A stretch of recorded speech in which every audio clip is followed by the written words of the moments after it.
हरियाणा सिख गुरुद्वारा प्रबंधक कमेटी की चोण नूं लैके नवा मोड़ सामने आया। दिलचस्प गल्लां उदों हो जांदियां ने जदों कियास राइयां कुछ होर लाइयां जांदियां होण ते फिर चोण दे विच जदों नतीजे सामने आउंदे ने ते होर निकलण। 38 एडहॉक मैंबरां दी ਵੱਲੋਂ ਇਹ ਚੋਣ ਕੀਤੀ ਜਾਣੀ ਸੀ, जिस ਦੇ ਵਿੱਚੋਂ 2 ਮੈਂਬਰ ਇਸ ਚੋਣ ਦੇ ਵੇਲੇ ਬਾਹਰ ਰਹੇ, क्योंकि इस तो ਪਹਿਲਾਂ सरकारी दोष आ ਜਿਹੜਾ ਸਿੱਧੇ ਤੌਰ ਦੇ ਉੱਤੇ ਲਾਉਂਦੇ ਆ कि सरकारी दखल अंदाजी है इस कमेटी ਦੇ ਵਿੱਚ ਚੋਣ ਨੂੰ ਲੈ ਕੇ। ਤਾਂ ਜਗਦੀਸ਼ ਸਿੰਘ ਝੀਂਡਾ ਨੇ ਜਿਹੜੇ ਉਹ ਪ੍ਰਧਾਨ ਬਣੇ ਸੀ ਦਾਦੂਵਾਲ ਨੂੰ ਹਟਾਏ ਜਾਣ ਤੋਂ ਬਾਅਦ, ਤਾਂ ਉਸ ਵਕਤ ਉਹਨਾਂ ਨੇ ਕਿਹਾ ਔਰ ਇਸ ਗੱਲ ਨੂੰ ਲੈ ਕੇ ਅਸਤੀਫਾ ਦੇ ਦਿੱਤਾ। ਇਸ ਤੋਂ ਪਹਿਲਾਂ ਕਾਰਜਕਾਰੀ ਪ੍ਰਧਾਨ ਥਾਪੇ ਗਏ ਸੀ ਹਰਿਆਣਾ ਸਿੱਖ ਗੁਰਦੁਆਰਾ ਪ੍ਰਬੰਧਕ ਕਮੇਟੀ ਦੇ ਬਲਜੀਤ ਸਿੰਘ ਦਾਦੂਵਾਲ। उस तो बाद उन्होंने भी हटा दिता गया सी ते जगदीश सिंह ਝੀਂਡਾ चुने गए सी प्रधान ते हुण हरियाणा सिख गुरुद्वारा प्रबंधक कमेटी की चोण हुई। तो मौके के उत्ते पहला ही, क्योंकि हरियाणा सूबे के मुख मंत्री मनोहर लाल खट्टर तो लैके तमाम लीडरशिप भाजपा की इस गल का दावा कर चुकी सी, क्योंकि जिहड़ा पक्ष पूरिया जा रहा सी बलजीत सिंह दादूवाल का पूरिया जा रहा सी कि लगभग प्रधानगी उन्हां दी तय है इस मसले दे विच। पर प्रधानगी की चोण दे विच जिहड़ा नतीजा सामने आया उस दे विच महंत करमजीत सिंह यमुना नगर वाले आ जिहड़े वो इस प्रधान की चोण है जिहड़ी वो जित चुके ने और प्रधानगी की ये चोण हो चुकी है।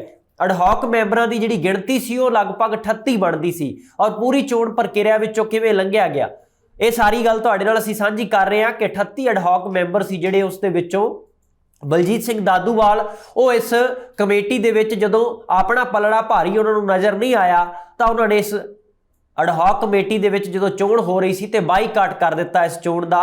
और इस तो पहला जगदीश सिंह ਝੀਂਡਾ भी इस्तीफा दे चुके सी। उन्होंने भी दोष सीधे तौर पर लाया सी कि सरकारी दखलअंदाजी ज़्यादा वध गई है। तो पहला ही सुप्रीम कोर्ट ने एक गल दे उत्ते मोहर ला दित्ती सी कि जिहड़ी SGPC दे नाल वक्री हरियाणा जिहड़ी गुरुद्वारा प्रबंधक कमेटी है उसका जिहड़ा गठन होया सी उसनूं उसे तरह बरकरार रखा जाए, पक्की मोहर लगती है। इस ते बड़ी सियासत हुई। हालांकि SGPC ते श्रोमणी अकाली दल के प्रधान सुखबीर सिंह बादल ने कहा कि गल्लां ठीक नहीं, ये तोड़न दी कोशिशां कीतियां जा रही ने। पर हुण वखरे तौर के उत्ते जिहड़ी चोण हुई है इस तो पहला SGPC की चोण चर्चा का विषय रही, क्योंकि बगावत उत्थे भी हो गई सी। बीबी जगीर कौर जिहड़े पहले ही प्रधानगी लै चुके ने SGPC की, उन्होंने वखरे तौर के उत्ते मीटिंगां शुरू कर दित्तियां सी ते SGPC की चोण दे विच पूरा ठोक के दावा किया सी ते उस दे विच उन्हां नूं वड्डी गिणती दे विच जिहड़ी वोटिंग हो जाती है उन्हां दे पक्ष दे विच। हालांकि प्रधानगी की चोण मुड़ दोबारा हरजिंदर सिंह धामी जित जाते हैं, एडवोकेट दोबारा उन्हां दी चोण हो गई SGPC दे विच। पर उस तर्ज के उत्ते जिवें एक पासे इस पासे चोण की गल सी, चर्चा का विषय सी, और दूजे पासे हरियाणा सिख गुरुद्वारा प्रबंधक कमेटी दे विच जिहड़ी चोण हो रही है उस दे विच भी ये सारियां गल्लां हो रही सी। जदों भी सिख गुरुद्वारा प्रबंधक कमेटी की चोण होवे जां फिर हुण हरियाणा के सिख गुरुद्वारा प्रबंधक कमेटी की चोण की गल करिए, प्रधानगी नूं लैके डांग सोटा भी चलता रहा। साल 2014 किसी नूं नहीं भुल्लिया होना जदों गुरु घर के गलियारे विच भी और बाहर भी स्थिति इन्नी तनावपूर्ण हो गई सी कि जदों लाठीचार्ज तक की नौबत आ गई। फिर सरकारी तौर के उत्ते भी पुलिस प्रशासन वड्डी गिणती तैनात किया गया। उस दे विच जिथे ही हरियाणा सिख गुरुद्वारा प्रबंधक कमेटी के जिहड़े मैंबर होण जां जिन्हां दो धिरां दे विच झड़पां होईयां वो भी जख्मी होए, समेत पत्रकार भाईचारा जिहड़ा कवरेज कर रहा सी मौके ते उन्हां नूं भी वो डांगा झलणियां पईयां सी, जख्मी तक हो गए सी। इस तो बाद ये स्थिति उत्थे तक ही ठीक नहीं रहिंदी, ये लगातार हलचल बनी रहिंदी है। ते हरियाणा सिख गुरुद्वारा प्रबंधक कमेटी दे विच जिहड़ा मन्निया जा रहा सी कि इस वारी कार्यकारी प्रधान जिहड़े पहलां भी थापे गए बलजीत सिंह दादूवाल कि उन्हां दी तकरीबन है जिहड़ी वो जित तय है, प्रधानगी तय है। पर इस तरह नहीं होया, बिल्कुल इस दे उल्ट महंत करमजीत सिंह यमुना नगर वाले नूं चुन लिया गया और 38 अडहॉक मैंबर सी जिन्हां ने चुनना सी। पूरी प्रक्रिया किवें रही और की कुछ हुंदा रहा वोटिंग दौरान, ये सारियां गल्लां तुहाडे नाल सांझीआं कर रहे हैं। बलजीत सिंह दादूवाल की मुड़ प्रधान बनने की जिहड़ी एक आस सी, उम्मीद सी, वो लाई बैठे सी कि लगभग प्रधानगी तय है, पर इस तरह नहीं होया। जदों अडहॉक कमेटी के 38 मैंबरां दे विचों 36 की हाज़री विच, क्योंकि 36 के 36 मैंबर ने जिहड़े महंत करमजीत सिंह यमुना नगर वालियां दे हक विच भुगत जांदे ने ते हरियाणा कमेटी है जिहड़ी सिख गुरुद्वारा प्रबंधक कमेटी उसके प्रधान चुन ले जांदे ने। इस चोण दे विच होर कोई भी उम्मीदवार है जिहड़ा सामने नहीं आया, क्योंकि बलजीत सिंह दादूवाल ने बाईकाट कर दिता मौके की नजाकत नूं समझदिआं। और इस तो पहला जदों जगदीश सिंह ਝੀਂਡਾ ने जिवें इस अहुदे के उत्तों अस्तीफा दे दिता सी और यह भी इल्जाम लाए सी कि इस तरह की दखलअंदाजी बर्दाश्त नहीं की जा सकती। इस कमेटी दे विच ਆਜ਼ਾਦ ਤੌਰ ਦੇ ਉੱਤੇ ਫੈਸਲੇ ਲੈਣ ਦੀ ਔਰ ਆਪਣੀ ਇੱਕ ਮਰਿਆਦਾ ਹੁੰਦੀ ਹੈ, ਉਸ ਨੂੰ ਕਾਇਮ ਰੱਖਿਆ ਜਾਣਾ ਚਾਹੀਦਾ, ਬਰਕਰਾਰ ਰੱਖਿਆ ਜਾਣਾ ਚਾਹੀਦਾ। ਹਾਲਾਂਕਿ ਵੱਖਰੇ ਤੌਰ ਤੇ ਜਦੋਂ ਦੀ ਕਮੇਟੀ ਬਣੀ ਹੈ ਤੇ ਕਈਆਂ ਨੂੰ ਉਮੀਦ ਬੱਝੀ ਸੀ ਕਿ ਹੁਣ ਐਸਜੀਪੀਸੀ ਦਾ ਸਿੱਧੇ ਤੌਰ ਦੇ ਉੱਤੇ ਸਾਡੇ ਕੋਲ ਨਾ ਤਾਂ ਕੋਈ ਹਦਾਇਤ ਹੋਵੇਗੀ, ਅਸੀਂ ਆਪਣੇ ਤੌਰ ਦੇ ਉੱਤੇ ਕੁਝ ਵੀ ਕਰ ਸਕਦੇ ਹਾਂ, ਕਿਸੇ ਵੀ ਤਰੀਕੇ ਦੇ ਨਾਲ ਚੋਣ ਜਿੱਤਣ ਦੇ ਵਿੱਚ ਕਾਮਯਾਬ ਹੋ ਸਕਦੇ ਹਾਂ, ਪਰ ਇਸ ਤਰ੍ਹਾਂ ਨਹੀਂ ਹੋਇਆ। ਔਰ ਬਲਜੀਤ ਸਿੰਘ ਦਾਦੂਵਾਲ ਦੀ ਨੌਬਤ ਇਹ ਆ ਗਈ ਕਿ ਬਾਈਕਾਟ ਕਰਕੇ ਉਹਨਾਂ ਨੂੰ ਬਾਹਰ ਜਾਣਾ ਪਿਆ। ਇੱਥੇ ਇਹ ਵੀ ਦੱਸਣਾ ਬਣਦਾ ਹੈ ਕਿ ਸੁਪਰੀਮ ਕੋਰਟ ਨੇ ਜਦੋਂ ਮੋਹਰ ਲਾਈ ਸੀ ਕਿ ਹਰਿਆਣਾ ਸਿੱਖ ਗੁਰਦੁਆਰਾ ਪ੍ਰਬੰਧਕ ਕਮੇਟੀ ਵੱਖਰੇ ਤੌਰ ਦੇ ਵਿੱਚ ਹੋਂਦ ਵਿੱਚ ਆਵੇਗੀ ਤਾਂ ਉਸਦੇ 38 ਮੈਂਬਰ ਤੈਅ ਕੀਤੇ ਗਏ ਸੀ। ਅਡਹੌਕ ਮੈਂਬਰ ਨੇ ਜਿਹੜੇ 38 ਗਿਣਤੀ ਤੈਅ ਕੀਤੀ ਗਈ, ਉਸੇ ਦੇ ਤਹਿਤ ਇਹ ਚੋਣ ਹੋਈ। ਔਰ ਚੋਣ ਮਗਰੋਂ ਬਲਜੀਤ ਸਿੰਘ ਦਾਦੂਵਾਲ ਨੇ ਦੋਸ਼ ਵੀ ਇਹ ਲਾਇਆ ਕਿ ਸਰਕਾਰ ਵੱਲੋਂ ਹੀ ਮਹੰਤ ਕਰਮਜੀਤ ਸਿੰਘ ਦਾ ਨਾਮ ਪੇਸ਼ ਕੀਤਾ ਗਿਆ ਸੀ, ਜਿਸ ਕਰਕੇ ਉਹਨਾਂ ਨੇ ਬਾਈਕਾਟ ਕੀਤਾ। ਉਹਨਾਂ ਕਿਹਾ ਕਿ ਮਹੰਤ ਕਰਮਜੀਤ ਸਿੰਘ ਦਾ ਹਰਿਆਣਾ ਸਿੱਖ ਗੁਰਦੁਆਰਾ ਪ੍ਰਬੰਧਕ ਕਮੇਟੀ ਲਈ ਕੋਈ ਯੋਗਦਾਨ ਨਹੀਂ ਹੈ, ਪਰ ਉਹਨਾਂ ਨੂੰ ਪ੍ਰਧਾਨ ਬਣਾ ਦਿੱਤਾ ਗਿਆ।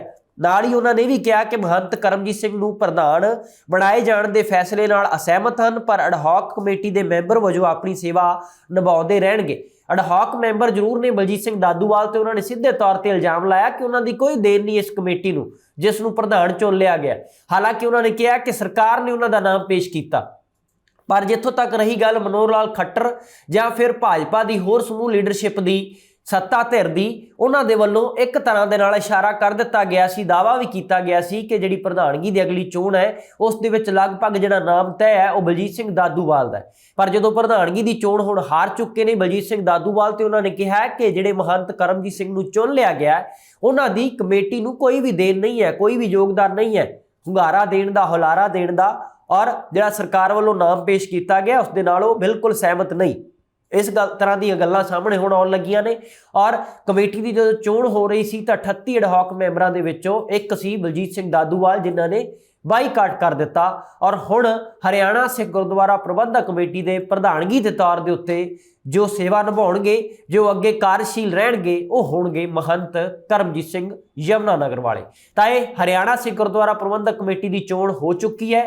ਹੁਣ ਇਸ ਮਸਲੇ ਦੇ ਵਿੱਚ ਸਿਆਸਤ ਕਿੰਨੀ ਹੁੰਦੀ ਹੈ ਔਰ ਕਿੰਨੀ ਦੇਰ ਤੱਕ ਉਹ ਟਿਕੇ ਰਹਿਣਗੇ, ਕਿਉਂਕਿ ਜਦੋਂ ਦੀ ਕਮੇਟੀ ਦੀ ਵੱਖਰੇ ਤੌਰ ਦੇ ਉੱਤੇ ਇੱਕ ਪਛਾਣ ਫਿਰ ਹੋਂਦ ਵਿੱਚ ਆਈ ਹੈ ਸੁਪਰੀਮ ਕੋਰਟ ਦੀ ਮੋਹਰ ਤੋਂ ਬਾਅਦ, ਉਦੋਂ ਤੋਂ ਲੈ ਕੇ ਹੁਣ ਤੱਕ ਕਾਫੀ ਸਿਆਸਤ ਵੇਖਣ ਨੂੰ ਮਿਲੀ ਹੈ।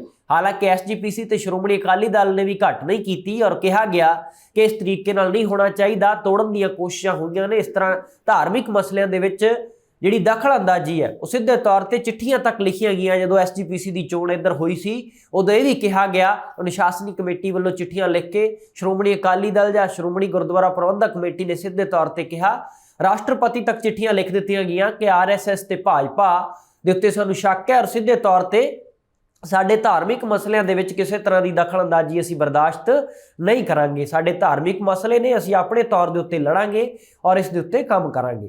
ਹੁਣ ਐਸਜੀਪੀਸੀ ਦੀ ਚੋਣ ਹੋਵੇ ਜਾਂ ਫਿਰ ਹਰਿਆਣਾ ਸਿੱਖ ਗੁਰਦੁਆਰਾ ਪ੍ਰਬੰਧਕ ਕਮੇਟੀ ਦੀ ਇਸ ਮਸਲੇ ਦੇ ਵਿੱਚ ਜੋ ਕੁਝ ਸਾਹਮਣੇ ਆਇਆ ਉਹ ਅਸੀਂ ਤੁਹਾਡੇ ਨਾਲ ਸਾਂਝਾ ਕੀਤਾ ਹੈ। ਤੇ ਹੁਣ ਹਰਿਆਣਾ ਸਿੱਖ ਗੁਰਦੁਆਰਾ ਪ੍ਰਬੰਧਕ ਕਮੇਟੀ ਦੇ ਪ੍ਰਧਾਨ ਬਲਜੀਤ ਸਿੰਘ ਦਾਦੂਵਾਲ ਦੀ ਬਜਾਏ ਜਾਂ ਜਗਦੀਸ਼ ਸਿੰਘ ਝਿੰਡਾ ਦੀ ਬਜਾਏ ਮਹੰਤ ਕਰਮਜੀਤ ਸਿੰਘ ਯਮੁਨਾ ਨਗਰ ਵਾਲੇ ਬਣ ਚੁੱਕੇ ਨੇ।